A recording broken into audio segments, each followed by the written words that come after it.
ایک تابعی بزرگ کا بیان ہے کہ مجھے حضرت سیدنا علی المرتضیٰ شیر خدا رضی اللہ تعالیٰ عنہ کی زیارت کا بڑا شوق تھا، لیکن بس کچھ وقت نہیں نکل سکا۔ آپ فرماتے جب اللہ نے موقع عنایت فرمایا تو تب حضرت علی رضی اللہ تعالیٰ عنہ مدینہ طیبہ سے کوفہ تشریف لا چکے تھے۔ اور کہتے ہیں جب میں کوفہ حضرت سیدنا علی المرتضیٰ رضی اللہ تعالیٰ عنہ کی زیارت کے لیے گیا تو وہ رمضان کا ماہ تھا۔ تو آپ فرماتے جب افطار کا وقت آیا تو بڑا پرتکلف کسی امیر کا وہ لنگر خانہ تھا جہاں میں نے روزہ افطار کیا، انواع اقسام کی نعمتیں موجود تھیں۔ آپ فرماتے جب روزہ افطار میں کر چکا نا اور نماز مغرب کی ادائیگی کے لیے میں مسجد میں گیا تو وہاں جا کے کیا دیکھتا ہوں کہ مسجد کونے میں ایک بزرگ بیٹھے ہیں، بڑا خوبصورت چہرہ ہے، دیکھ کے خدا یاد آئے۔ لیکن جب دیکھا تو ان کے سامنے لکڑی کا ایک پیالہ پڑا ہے جس میں جوں کے ستو بھگوئے ہیں اور حضرت اس سے اپنا روزہ کھول رہے ہیں۔ تو فرماتے ہیں حالانکہ روزہ وہ کھول رہے تھے لیکن تکلیف مجھے ہوئی کہ سارے دن کا روزہ ہے، اتنی طویل بھوک اور اس قدر زیادہ سخت کھانا۔ تو کہتے ہیں میں ان کے چہرے کی نورانیت پر، ان کے چہرے کی پاکیزگی پر میں تو فدا ہو چکا تھا، اتنا خوبصورت چہرہ تھا ان کا، چمک رہا تھا۔ تو کہتے ہیں ان کی وہ جو محبت ہے مجھے کھینچ لائی۔ تو کہتے ہیں میں نے جا کر عرض کی حضور سارے دن کا روزہ ہے، ایسے ہمارا ہوتا ہے نا جی سارے دن دیسی بھوکے ہیں۔ تو کہتے ہیں میں نے بھی جا کر کہا میں حضور سارے دن کا روزہ ہے تو آپ اتنا سخت کھانا کھا رہے ہیں، اگر آپ کے پاس کھانا نہیں ہے تو یہ بالکل مسجد کے تھوڑا سا آگے جا کے مسجد کے بالکل قریب کسی امیر کا لنگر خانہ ہے اور وہاں انواع اقسام کی نعمتیں موجود ہیں، تو آپ وہاں چل کے اپنا روزہ افطار کریں، اتنی طویل بھوک کے بعد اتنا سخت کھانا تو نہ کھائیں ہیں۔ تو آپ فرماتے انہوں نے مجھے آگے سے جواب دیا کہ میں دنیا کو 3 طلاقیں دے چکا ہوں اور میں اللہ کی رضا پہ راضی ہوں۔ کہتے ہیں ان کی محبت ایسی غالب آئی، ان کے انکار کرنے کے باوجود بھی میں نہیں رک سکا۔ تو کہتے ہیں میں نے نماز مغرب پڑھی اور میں اس لنگر خانے میں واپس گیا اور وہاں جا کر میں نے لوگوں سے پوچھا کہ اس لنگر خانے کے انچارج کون ہے اس کو چلانے والے، کون اس کو دیکھ رہے ہیں؟ تو کہتے ہیں ایک نوجوان کی طرف اشارہ کیا گیا، بڑے خوبصورت تھے وہ بھی۔ کہتے ہیں بتایا گیا کہ اس لنگر خانے کو چلانے والے یہ ہیں۔ کہتے ہیں جب میں ان کی خدمت میں حاضر ہوا اور میں نے جا کر عرض کی حضرت آپ کا اتنا بڑا لنگر خانہ ہے، خاص و عام آ کے آپ کے لنگر خانے سے روزہ افطار کر رہے ہیں، کھانا کھا رہے ہیں، انواع اقسام کی نعمتیں موجود ہیں، تو سخاوت کا ایک دریا بہہ رہا ہے آپ کے لنگر خانے میں، لیکن پاس ہی مسجد میں ایک بزرگ بیٹھے ہیں، بڑے خوبصورت چہرے کے وہ مالک ہیں، تو سارے دن کا طویل جو ہے نا وہ ایک روزہ ہے، طویل ایک بھوک ہے، تو ان کے سامنے لکڑی کے پیالے میں جوں کے ستو بھگوئے ہیں جس سے وہ روزہ کھول رہے ہیں۔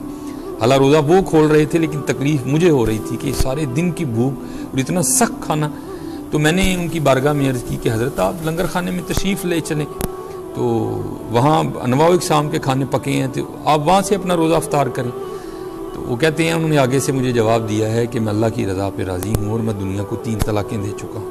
تو تابعی بزرگ کہتے ہیں وہ جو لنگر خانے کے انچارج تھے نا، انہوں نے مجھ سے سوال کیا کہ آپ کون ہیں؟ کہتے ہیں میں نے اپنا تعارف کروایا۔ تو کہتے ہیں کوفہ کس نیت سے آپ تشریف لائے ہیں؟ تو کہتے ہیں میں نے کہا میں یہاں حضرت علی رضی اللہ تعالیٰ عنہ شیر خدا، میں ان کی زیارت کے لیے آیا ہوں۔ وہ فرماتے ہیں وہ نوجوان آگے سے مجھے پوچھتے ہیں کہ اس سے پہلے تم نے حضرت علی رضی اللہ تعالیٰ عنہ کو دیکھا ہے؟ تو تابعی بزرگ کہتے ہیں میں نے کہا نہیں دیکھا۔ تو آپ فرماتے ہیں وہ اپنا تعارف کرواتے ہوئے کہتے ہیں کہ وہ جن کو تو مسجد میں جو کہ ستو کھاتا چھوڑ کے آیا ہے وہ حضرت علی رضی اللہ تعالیٰ عنہ ہیں، اور میں ان کا بڑا بیٹا امام حسن ہوں، اور یہ لنگر خانہ جس سے تو ان کے لیے کھانا مانگنے آیا ہے یہ لنگر خانہ بھی انہی کا ہے۔ ہائے ہائے حضرت یہ تھا ہمارے اسلاف کا روزہ، کھانا نہیں حضرت، کھلانا اور خوب اپنے اللہ کو یاد کرنا۔ لیکن میں کسی کی کیا بات کروں، اپنی کروں گا حضرت، کھلانا تو دور دور تک نہیں ہے، بس کیا ہے کھانا ہے اور عبادت بھی نہیں ہے۔ اپنا رمضان ضائع نہ کرو۔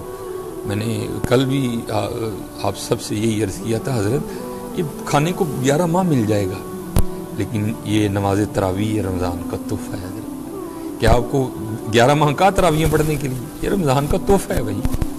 کیوں ہم نہیں تراویح پڑھ رہے ہیں؟ اور یہ کوئی ایک نہیں، آپ کتابیں اٹھا کے دیکھیں، کشف المحجوب پڑھیں، عوارف المعارف پڑھیں، آپ دنگ رہ جائیں گے ہمارے اسلاف کا روزہ ہوتا کیسا تھا. یہ بار بار نہیں، یہ بہار آنی، ہاں یہ بہار آئی ہے. یہ تراویح صرف رمضان کا تحفہ ہے. یہ 11 ماہ تو نہیں یہ معاملہ ہوگا کہ نوافل پڑھو تو فرضوں کا ثواب اور فرض پڑھو تو 70 گنا ثواب. نہیں، یہ رمضان کا تحفہ ہے. یہ اللہ سب کو لمبی زندگی دے، اللہ سب کی مشکلیں آسان کرے، اللہ ہمارے ملک کو کرونا سے نجات دے. زندگی کا کیا پتہ ہے، میں کسی کی بات کیا کروں، میں اپنے گھر کی بات کروں گا. پچھلے رمضان پہ میرے والد گرامی، میرا تصور بھی نہیں تھا کہ میرے والد صاحب اگلے روزے ہمارے ساتھ نہیں رکھ سکیں گے. میرے پیر و مرشد کے برادر اصغر حضرت علیم الحق ایڈوکیٹ، ہمارا تصور بھی نہیں تھا کہ علیم صاحب یہ روزے ہمارے ساتھ نہیں رکھ سکیں گے. بھائی اس کو غنیمت جانو. یہ جو انگلیاں، یہ جو موبائل پہ ٹک ٹک ٹک ٹک چل رہی ہیں، کیا یہ اس طرح نہیں چل سکتی؟ سبحان اللہ، سبحان اللہ، سبحان اللہ، لا الہ الا اللہ، استغفر اللہ، اللہم صلی علی محمد وعلی آل محمد، الصلاۃ والسلام علیک یا سیدی یا رسول اللہ. یہ خوب محنت کرو، خوب محنت. سحری میں بھی ہم اتنا کھاتے ہیں کہ اللہ کی پناہ ہے حضرت. فجر کی نماز پڑھنا ہمارے لیے مشکل ہو جاتی ہے. بس ہم منتظر ہوتے ہیں سحری ختم ہو، بس ہم اور چارپائی ہو، بس ختم. نہیں بھائی، یہ سحریاں، یہ سرگیاں کام بار بار آنی ہیں. اپنے اللہ کو راضی کرو، اپنے اللہ کو راضی کرو، اپنے اللہ کو راضی کرو. یہ موقع ہے، یہ موقع ہے. اج سا بھی نے کھلے راہ بھی نے، ٹوک انوکھڑے ٹکنے نہیں، ٹر پئیے تے منزلاں مک جاون، گھر بیٹھے دے پینڈے مکنے نہیں. اج آؤ کریے، آؤ کریے، اج محنت کریے، آؤ محنت کریے، آؤ اپنے اللہ نو راضی کریے، آؤ اپنے اللہ نال لولا لے. انا للہ و انا الیہ راجعون.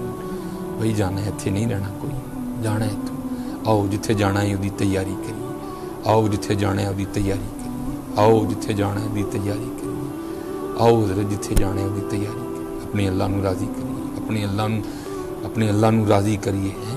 عذر بہانہ چلنا نہیں، جو آکھے سو کریے، دیگر نو جے ٹہنا ہوئے کانو کول کول مریے. آج اپنے اللہ نو راضی کرو، اپنے اللہ نو راضی کرو. اللہ ہم پہ رحم فرمائے، اللہ ہمیں پکی اور سچی توبہ کی توفیق عطا فرمائے. تاجدار ختم نبوت زندہ باد، زندہ باد.